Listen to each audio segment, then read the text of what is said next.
My name is Margaret. I'm 94 years old. I've been sitting in this room, in this nursing home, for 6 years now. I watch out the window. Every day families come. They visit their elderly. They hold hands, take photos, laugh together. My children last visited 11 months ago. They stayed 20 minutes. They came while talking on their phones. They left while talking on their phones. And I deserve this. No, you heard me right. I deserve this. Because for 40 years I was a perfect mother. And being a perfect mother is the biggest mistake you can make. What I'm about to tell you will hurt, especially if you're a mother. But listen, because I did all the right things and ended up completely alone. I got married in 1950. Richard was a good man, good job, nice house. Sarah was born in 1952, Michael in 1954, Jennifer in 1957. 3 perfect children. And I made a decision. I was going to be the best mother, like on TV, like in the magazines. Breakfast ready every morning, dinner on the table every evening, house always spotless, children always dressed properly. Perfect. I was thinking about a career, I studied literature in college. I wanted to be a teacher, maybe a writer. But when Sarah was born, mothers stay home, they said. Children need their mother, they said. Career can wait, they said. So I waited. I waited 40 years. When Sarah was 5, she wanted piano lessons. I took her every day, 30 minutes each way. Waited, brought her back for 6 years, every Tuesday and Thursday. Michael wanted to play football. I went to every game, every Saturday, in rain, in snow, in sickness. Never missed one for 8 years. Jennifer was good at ballet. I sewed her costumes, went to her rehearsals, sat in the front row at every show. I was everything for them. Driver, cook, maid, teacher, nurse, friend, everything. I had friends, high school friends. Janet invited me to book club in 1960. I can't come, I said. The kids are young. In 1965, Mary invited me to a pottery class. I don't have time, I said. Michael has homework. In 1972, Barbara wanted to go to Italy. You go, I said. I can't. Jennifer's a senior. Every time I said no. Every time I chose the children. Eventually they stopped calling, and I was alone. But it was fine, because I had my children. They were my friends. They were my life. I didn't pay much attention to Richard either, honestly. He worked. I took care of the kids. When he came home in the evenings, I was tired. I had no energy to talk. How was your day, he'd ask. Fine. We finished Sarah's project. Michael went to the doctor. I need to sew Jennifer's dress. Always the children. Always. Richard said one day, Margaret, we're never just us. When the kids grow up, I said, then we will be. But we weren't. Because when the children grew up, we had nothing left to talk about. He had a heart attack in 1995. He was 67. I held his hand in the hospital and I realized, I don't know this man. We were married for 40 years and I didn't really know him because I never made time for him. When he died, I cried, but not for the right reason. Not because I lost him. I cried because I never really had him. The children grew up. Sarah went to college, then got married, moved to California. She didn't say, "Mom, come live with us." Michael went to medical school, got a job in Boston. He didn't say, "Mom, come stay with me." Jennifer studied law, went to New York. None of them came back, and I was left alone in Georgia in that big house. I was 62.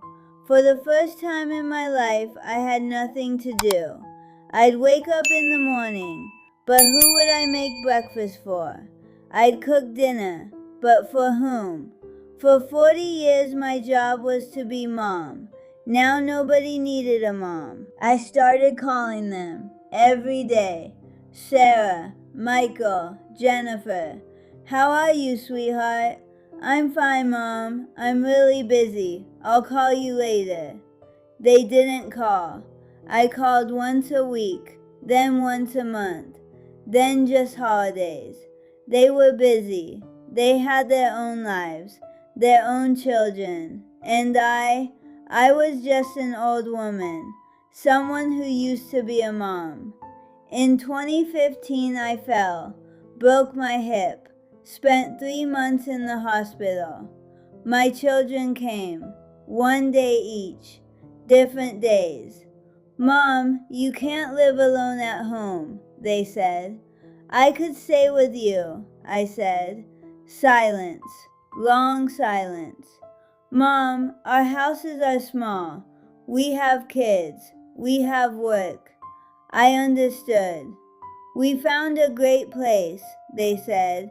"Sunny Meadows, the best nursing home. You'll be happy there." Happy. I've been here for 6 years. Room number 237. Sarah comes once a year, usually Christmas. Stays 30 minutes, brings a gift. Same gift every year, a scarf. Green scarf, blue scarf, red scarf.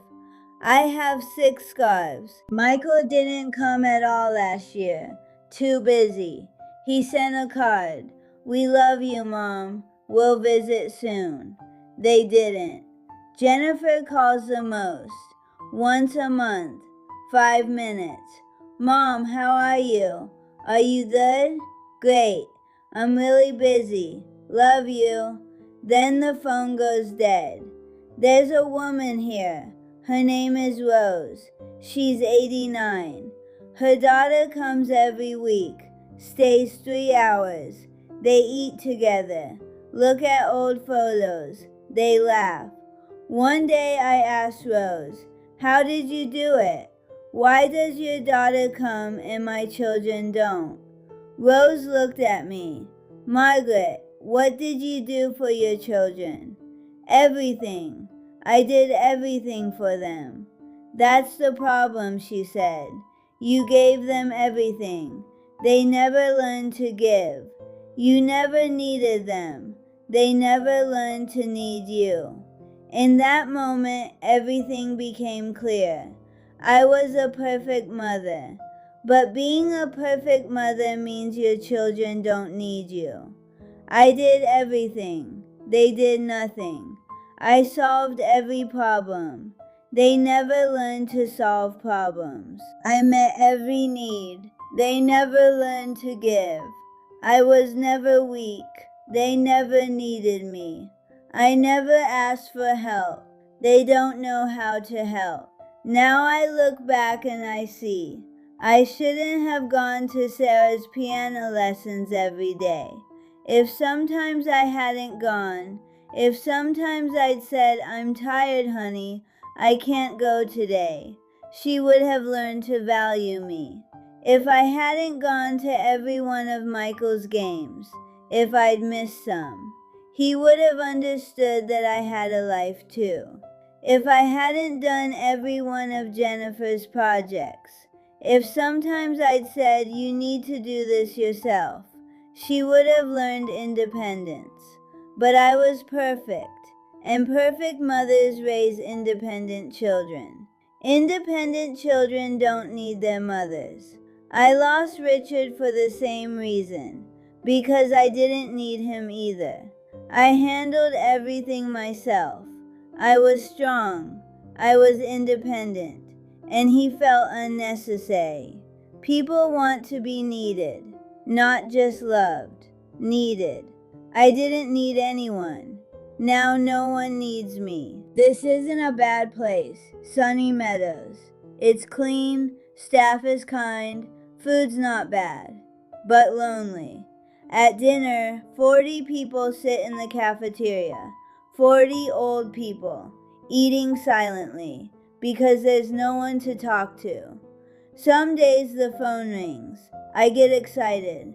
Maybe it's Sarah, maybe Michael, maybe Jennifer. Usually it's advertising, or the nurse. Medication time, Mrs. Margaret. At night I can't sleep. I go back and think. 40 years. Where did I go wrong? I did everything right. What the book said. What doctors said. What society expected. But the result? This. 94 years old, in a room, alone. I'm 94 years old. I was a perfect mother for 40 years, and now I'm here. Room 237, Sunny Meadows Nursing Home. Alone. I miss my children, but more than that, I miss myself. That young Margaret, the literature student, the girl who wanted to be a teacher, the woman who had dreams. That woman died in 1952 when Sarah was born, and the perfect mother came in her place. The perfect mother did everything right and still lost everything. Don't make my mistake. Live. Live for yourself, not for your children, because they will leave one day, and you will remain with yourself. I hope you'll be someone you know,